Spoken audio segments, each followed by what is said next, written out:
ओम शांति। 1 जुलाई 2024। बाबा के महावाक्य। मीठे बच्चे, शांति धाम पावन आत्माओं का घर है। उस घर में चलना है तो संपूर्ण पावन बनो। प्रश्न। बाप सभी बच्चों से कौन सी गारंटी करते हैं? उत्तर। मीठे बच्चे, तुम मुझे याद करो तो मैं गारंटी करता हूँ कि बिगर सजा खाए तुम मेरे घर में चलेंगे। तुम एक बाप से दिल लगाओ। इस पुरानी दुनिया को देखते भी नहीं देखो। इस दुनिया में रहते पवित्र बनकर दिखाओ तो बाबा तुम्हें विश्व की बादशाही अवश्य देंगे। ओम शांति। रूहानी बच्चों से रूहानी बाप पूछ रहे हैं। यह तो बच्चे जानते हैं बाप आया है हम बच्चों को अपने घर ले जाने लिए।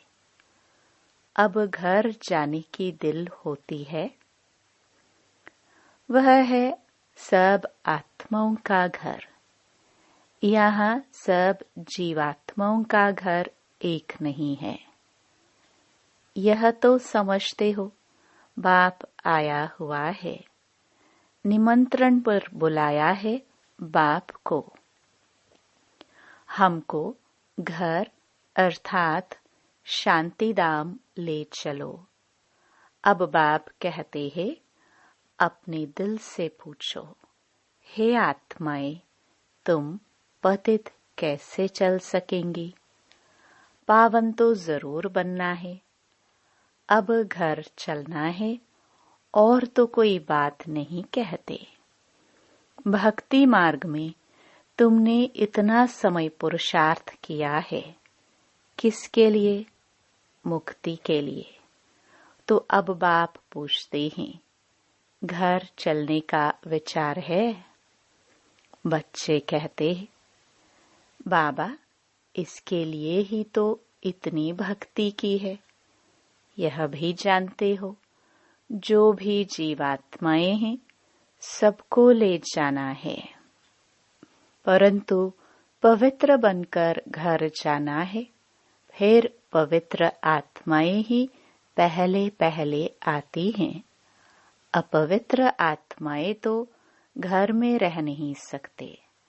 अभी जो भी करोड़ों आत्माएं हैं सबको घर जरूर जाना है। उस घर को शांति धाम व वानप्रस्थ कहा जाता है। हम आत्माओं को पावन बनकर पावन शांति धाम जाना है। बस कितनी सहज बात है। वह है पावन शांति धाम आत्माओं का। वह है पावन सुखधाम जीव आत्माओं का। यह है पतित दुखधाम जीव आत्माओं का। इसमें मूंझने की तो बात ही नहीं। शांति धाम जहाँ सब पवित्र आत्माएं निवास करती हैं, वह है आत्माओं की पवित्र दुनिया, वाइसलेस इनकॉर्पोरियल वर्ल्ड। यह पुरानी दुनिया है सब जीव आत्माओं की। सब पतित हैं। अब बाप आए हैं आत्माओं को पावन बनाकर पावन दुनिया शांति धाम में ले जाने। फिर जो राजयोग सीखते हैं वही पावन सुखधाम में आएंगे। यह तो बहुत सहज है। इसमें कोई भी बात का विचार नहीं करना है। बुद्धि से समझना है। हम आत्माओं का बाप आया हुआ है हमको पावन शांति धाम में ले जाने। वहां जाने का रास्ता जो हम भूल गए थे सो अब बाप ने बताया है। कल्प कल्प मैं ऐसे ही आकर कहता हूँ, हे बच्चे, मुझ शिव बाबा को याद करो। सर्व का सद्गति दाता एक सद्गुरु है। वही आकर बच्चों को पैगाम अथवा श्रीमत देते हैं कि बच्चों, अभी तुमको क्या करना है। आधा कल्प तुमने बहुत भक्ति की है, दुख उठाया है, खर्चा करते करते कंगाल बन गए हो। आत्मा भी सतो प्रधान से तमो प्रधान बन गई है। बस यह थोड़ी बात ही समझने की है। अब घर चलना है व नहीं? हाँ बाबा, जरूर चलना है। वह हमारा स्वीट साइलेंस होम है। यह भी समझते हो बरोबर। अभी हम पतित हैं, इसलिए जा नहीं सकते हैं। अब बाप कहते हैं, मुझे याद करो तो तुम्हारे पाप कट जाएंगे। कल्प कल्प यही पैगाम देता हूँ। अपने को आत्मा समझो। यह देह तो खलास हो जानी है, बाकी आत्माओं को वापस जाना है। उनको कहते हैं निराकारी दुनिया। सब निराकारी आत्माएं वहाँ रहती हैं। वह घर है आत्माओं का। निराकार बाप भी वहाँ रहते हैं। बाप आते हैं सबसे पिछाड़ी में, क्योंकि फिर सबको वापस ले जाना है। एक भी पतित आत्मा रहती नहीं है। इसमें कोई मूंझने व तकलीफ की बात नहीं है। गाते भी हैं, हे पतित पावन, आकर हमको पावन बनाए, साथ ले चलो। सबका बाप है ना। फिर जब हम नई दुनिया में पाठ बजाने आते हैं तो बहुत थोड़े रहते हैं। बाकी इतनी करोड़ आत्माएं कहाँ जाकर रहती हैं? यह भी जानते हो, सतयुग में थोड़ी जीव आत्माएं थी। छोटा झाड़ था, फिर वृद्धि को पाया है। झाड़ में अनेक धर्मों की वैरायटी है। उसको ही कल्प वृक्ष कहा जाता है। कुछ भी अगर नहीं समझते हो तो पूछ सकते हो। कई कहते हैं, बाबा हम कल्प की आयु 5000 वर्ष कैसे माने? अरे बाप तो सत्य ही सुनाते हैं। चक्र का हिसाब भी बताया है। इस कल्प के संगम पर ही बाप आकर दैवी राजधानी स्थापन करते हैं, जो अभी नहीं है। सतयुग में फिर एक दैवी राजधानी होगी। इस समय तुमको रचता और रचना का ज्ञान सुनाते हैं। बाप कहते हैं, मैं कल्प कल्प कल्प के संगम युगे आता हूँ। नई दुनिया की स्थापना करता हूँ। पुरानी दुनिया खत्म हो जानी है। ड्रामा प्लान अनुसार नई से पुरानी, पुरानी से नई बनती है। इसके 4 भाग भी पूरे हैं, जिसको स्वस्तिका भी कहते हैं, परंतु समझते कुछ भी नहीं है। भक्ति मार्ग में तो जैसे गुड़ियों का खेल खेलते रहते हैं। अताह चित्र हैं। दीपमाला पर खास दुकान निकालते हैं। अनेकानेक चित्र हैं। अभी तुम समझ गए हो। एक है शिव बाबा और हम बच्चे। फिर यहाँ आओ तो लक्ष्मी नारायण का राज्य। फिर राम सीता का राज्य, फिर बाद में और धर्म आते हैं जिससे तुम बच्चों का कनेक्शन ही नहीं है। वह अपने अपने समय पर आते हैं, फिर सबको वापस जाना है। तुम बच्चों को भी अब घर जाना है। यह सारी दुनिया विनाश होनी है। अब इसमें क्या रहना है? इस दुनिया से दिल ही नहीं लगती। दिल लगानी है एक माशूक से। वह कहते हैं, मुझ एक के साथ दिल लगाओ तो तुम पावन बनेंगे। अब बहुत गई, थोड़ी रही। टाइम जाता रहता है।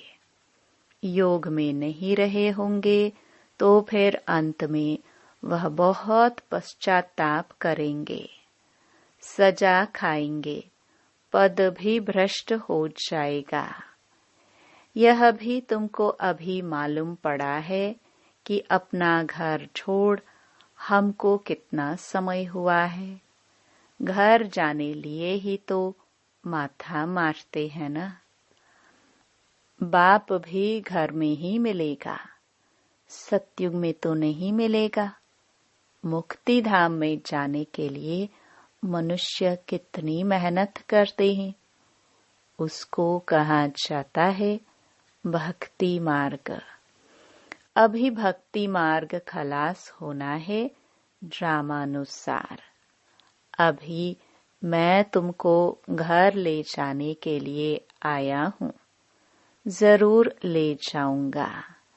जितना जो पावन बनेंगे उतना ऊंच पद पाएंगे। इसमें मूंझने की बात ही नहीं।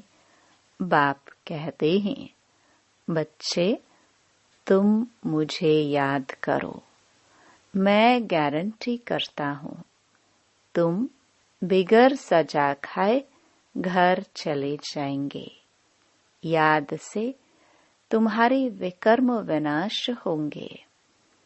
अगर याद नहीं करेंगे तो सजाए खानी पड़ेगी, पद भी भ्रष्ट हो जाएगा। हर 5000 वर्ष बाद मैं यहीं आकर समझाता हूँ। मैं अनेक बार आया हूँ तुमको वापस ले जाने। तुम बच्चे ही हार जीत का पाठ बजाते हो, फिर मैं आता हूँ ले जाने। यह है पतित दुनिया, इसलिए गाते भी हैं पतित पावन आओ। हम विकारी पतित हैं, आकर निर्विकारी पावन बनाओ। यह है विकारी दुनिया। अभी तुम बच्चों को संपूर्ण निर्विकारी बनना है। जो पीछे आते हैं वह सजा खाकर जाते हैं, इसलिए फिर आते भी ऐसी दुनिया में हैं जहाँ 2 कलाएं कम हो जाती हैं। उनको संपूर्ण पवित्र नहीं कहेंगे, इसलिए अब पुरुषार्थ भी करना चाहिए।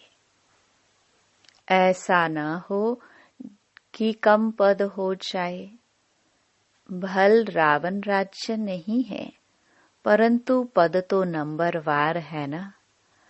आत्मा में खाद पड़ती है तो फिर उसको शरीर भी ऐसा मिलेगा। आत्मा गोल्डनेज्ड से सिल्वरेज्ड बन जाती है। चांदी की खाद आत्मा में पड़ती है, फिर दिन प्रतिदिन जास्ती छीछी खाद पड़ती है मुलम्मे की। बाप बहुत अच्छी रीति समझाते हैं। कोई नहीं समझते हैं तो हाथ उठाओ। जिसने 84 जन्मों का चक्कर लगाया है उनको ही समझाएंगे। बाप कहते हैं, इनके 84 जन्मों के अंत में मैं आकर प्रवेश करता हूँ। इनको ही फिर पहले नंबर में आना है। जो पहले था वह लास्ट में है, उनको ही पहले नंबर में जाना है। जो बहुत जन्मों के अंत में पतित बन गया है, मैं पतित पावन उनके ही शरीर में आता हूँ, उनको पावन बनाता हूँ। कितना क्लियर कर समझाता हूँ। बाप कहते हैं, मुझे याद करो तो तुम्हारे पाप भस्म होंगे। गीता का ज्ञान तो तुमने बहुत सुना और सुनाया है, परंतु उनसे भी तुमने सद्गति को नहीं पाया। बहुत सन्यासियों ने तुमको मीठे मीठे आवाज से शास्त्र सुनाए, जिस आवाज को सुनकर बड़े बड़े आदमी जाकर इकट्ठे होते हैं।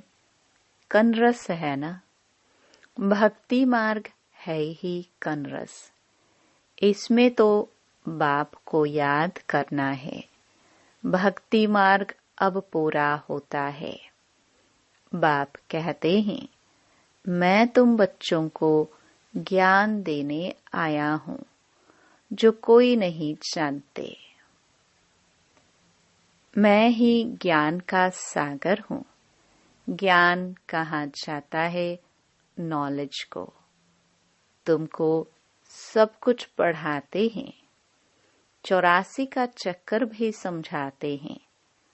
तुम्हारे में सारी नॉलेज है। स्थूल वतन से सूक्ष्म वतन क्रॉस कर फिर मूल वतन में जाते हो। पहले पहले है लक्ष्मी नारायण की डायनास्टी। वहां विकारी बच्चे नहीं होते, रावण राज्य ही नहीं। योग बल से सब कुछ होता है। तुमको साक्षात्कार होता है। अब बच्चा बन गर्भ महल में जाना है। खुशी से जाते हैं। यहाँ तो मनुष्य कितना रोते चिल्लाते हैं। यहाँ तो गर्भ जेल में जाते हैं ना। वहाँ रोने पीटने की बात नहीं। शरीर तो बदलना जरूर है।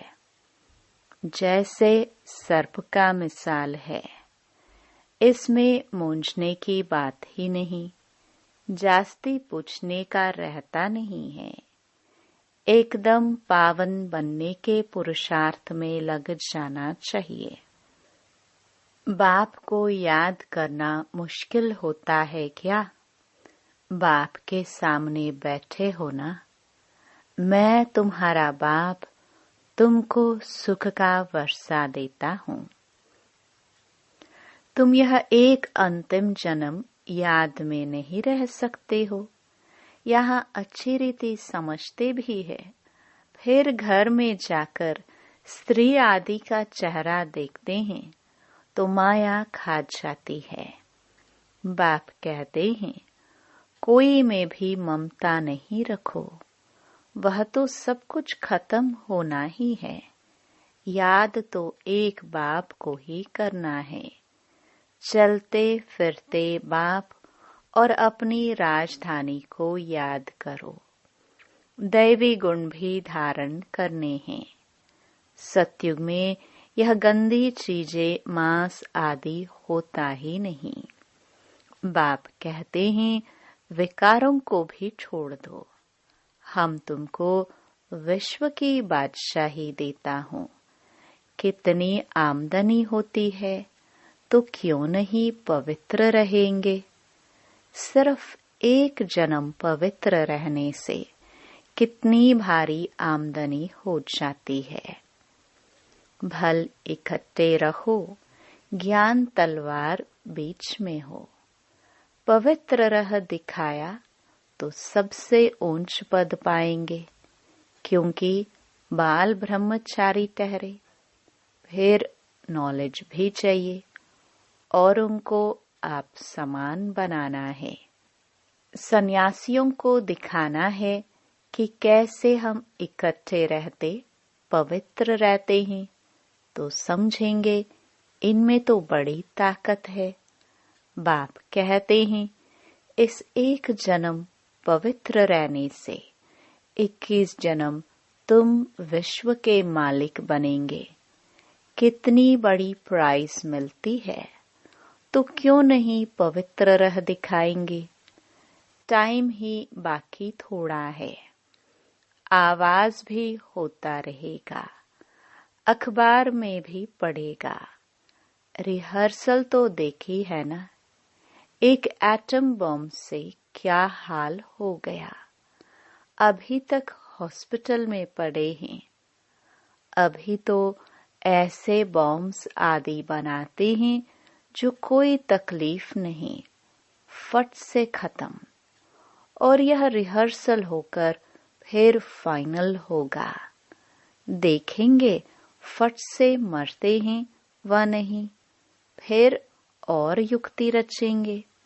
हॉस्पिटल आदि होंगे नहीं, कौन बैठ खिदमत सेवा करेंगे। कोई ब्राह्मण आदि खिलाने वाला नहीं रहेगा। बॉम्ब छोड़ा और खलास। अर्थक्वेक में सब दब जाएंगे, देरी नहीं लगेगी। यहाँ ढेर मनुष्य है, सत्युग में बहुत थोड़े होते हैं, तो इतने सब कैसे विनाश होंगे। आगे चल देखना है। वहां तो शुरू में 9 लाख हैं। फकीर भी तुम हो, साहेब भी तुमको प्यारा है। अभी सबको छोड़ अपने को आत्मा समझ लिया है। ऐसे फकीरों को बाप प्यारा लगता है।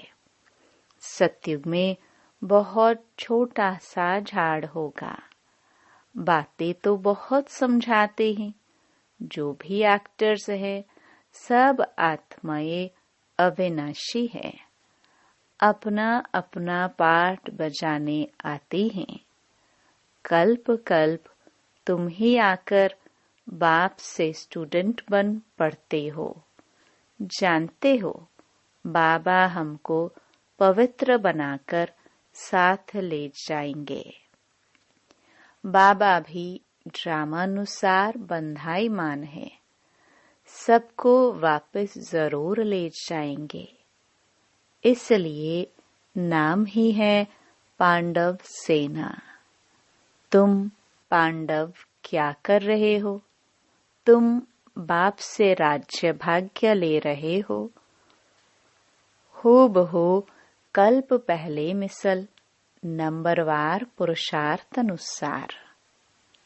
अच्छा, मीठे मीठे सिखिलदे बच्चों प्रति माता पिता बाप दादा का याद प्यार और गुड मॉर्निंग। रूहानी बाप की रूहानी बच्चों को नमस्ते। धारणा के लिए मुख्य सार। पहला, बाप का प्यारा बनने के लिए पूरा फकीर बनना है। देह को भी भूल स्वयं को आत्मा समझना ही फकीर बनना है। बाप से बड़े ते बड़ी प्राइज लेने के लिए संपूर्ण पावन बनकर दिखाना है। दूसरा, वापस घर जाना है, इसलिए पुरानी दुनिया से दिल नहीं लगानी है। एक माशूक से ही दिल लगानी है। बाप और राजधानी को याद करना है। वरदान। ब्राह्मण जीवन में सदा चीयरफुल और केयरफुल मूड में रहने वाले कंबाइंड रूपधारी भव।